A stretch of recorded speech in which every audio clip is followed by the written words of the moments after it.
Dragon દેશમાં આ મહામારી ફેલાતા ત્યાં હોસ્પિટલ ફૂલ થઈ ગઈ છે। સંક્રમણ એ હદે ફેલાઈ ગયું છે કે ત્યાંના લોકો ત્રાહિમામ પોકારી ઉઠ્યા છે। જે આ સંક્રમણ જે કોરોના જેવું સંક્રમણ છે ત્યારે વિસ્તારથી વાત કરવી છે। આપને જણાવી દઈએ કે ચીનમાં નવા વાયરસનો હાહાકાર છે। કોવિડ-19 બાદ ચીનમાં ફરી નવા વાયરસનું સંક્રમણ છે અને આ વાયરસ કોરોનાની જેમ જ ફેલાઈ રહ્યો છે। નવા વાયરસનું નામ હ્યુમન મેટાન્યુમોવા વાયરસ છે। HMPV વાયરસ જે આનું નામ છે જે કોરોનાની માફક જ ફેલાઈ રહ્યો છે। HMPV એક RNA વાયરસ છે જે ખૂબ જ સંક્રમિત છે, લોકોમાં ખૂબ ઝડપથી ફેલાઈ રહ્યો છે અને હાલ ચીનમાં વાયરસે હાહાકાર મચાયો છે। દર્દીઓમાં શરદી, ખાંસી અને કોવિડ-19 જેવા લક્ષણો જોવા મળી રહ્યા છે। જે લક્ષણો કોરોનામાં જોવા મળતા હતા તે જ લક્ષણો આ વાયરસમાં પણ જોવા મળી રહ્યા છે, પરંતુ બાળકોથી લઈને વૃદ્ધોમાં વાયરસ હાલ ખૂબ ફેલાઈ રહ્યો છે, જે ચિંતાનો વિષય છે।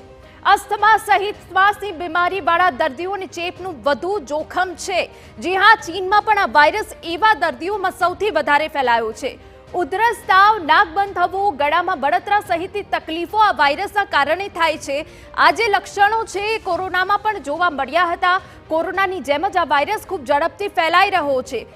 વાયરસની અસર ગંભીર હોય, બ્રોન્કાઇટિસ, ન્યુમોનિયા થઈ શકે છે। જી હા, બ્રોન્કાઇટિસ, ન્યુમોનિયા કે જે ગંભીર તાવ આવે છે, શરદી, ઉધરસના કારણે દર્દી પીડાય છે। આ વાયરસની ગંભીર અસર જોવા મળી શકે છે। નાના બાળકો અને વૃદ્ધો પર વાયરસનું સૌથી વધુ જોખમ છે। આ પહેલા પણ કોવિડ-19 જ્યારે ફેલાયો હતો ત્યારે બાળકો અને વૃદ્ધોને સાવચેત રહેવા જણાવાયું હતું। ફરી એક વખત આ નાના બાળકો અને વૃદ્ધો પર જોખમ છે। 14 વર્ષથી ઓછી ઉંમરના બાળકોમાં સંક્રમણ સૌથી વધુ રહે છે। જી હા, બાળકોમાં રોગપ્રતિકારક શક્તિ જે હોય છે તે ખૂબ નબળી હોય છે, જેના કારણે આ વાયરસ ઝપેટમાં આસાનીથી આવી જાય છે। 2 વર્ષથી નાની ઉંમરના વધુ અસરગ્રસ્ત બાળકો થયા છે।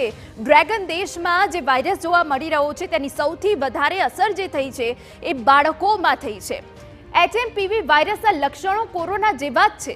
શરદી, ઉધરસ, તાવ આ તમામ જે લક્ષણો છે જે કોરોનાના હતા તે આ વાયરસના જોવા મળી રહ્યા છે, પરંતુ આ વાયરસ વધારે ફેલાઈ રહ્યું છે। ઉધરસ અને છીંકથી વાયરસ ફેલાવાનું જોખમ વધારે રહે છે।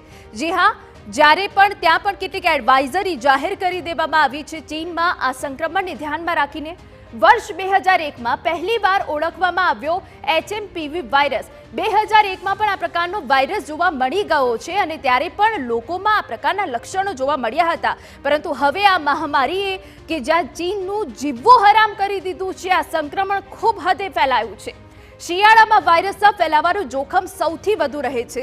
શિયાળામાં કે જ્યાં વધારે ઠંડી પડે છે, શરદી, ઉધરસ જેવા લક્ષણો સામાન્ય લોકોમાં પણ જોવા મળે છે, ત્યારે આ સંક્રમણ સૌથી વધારે ફેલાવાનું જોખમ શિયાળામાં રહે છે। ત્યારે ચીનમાં હાલ જે આ વાયરસ ફેલાયો છે તેનાથી વિશ્વમાં ચિંતા છે। સૌથી વધુ કેસ ચીનના ઉત્તર પ્રાંતમાં નોંધાયા હોવાની હાલ વિગતો મળી રહી છે। પહેલા જે થોડાક પ્રમાણમાં કેસો આવ્યા હતા, પરંતુ શિયાળાનો સમયગાળો ચાલી રહ્યો છે જેમાં સંક્રમણ ખૂબ ફેલાઈ ગયું છે। ચીનમાં વધેલા સંક્રમણે વિશ્વની ચિંતા વધારી દીધી છે।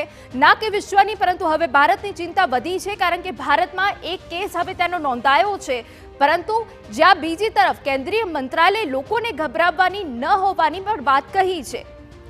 HMPV મહામારી હોવાની વાતને ચીનને સંપૂર્ણપણે નકારી કાઢી છે। જો કે ચીનમાં હાલ જે રીતે સંક્રમણ ફેલાઈ રહ્યું છે તે એક મહામારી જ છે। સંક્રમણ ખૂબ ફેલાયું છે, ખૂબ લોકો જે મોટા પ્રમાણમાં લોકો સંક્રમિત થયા છે।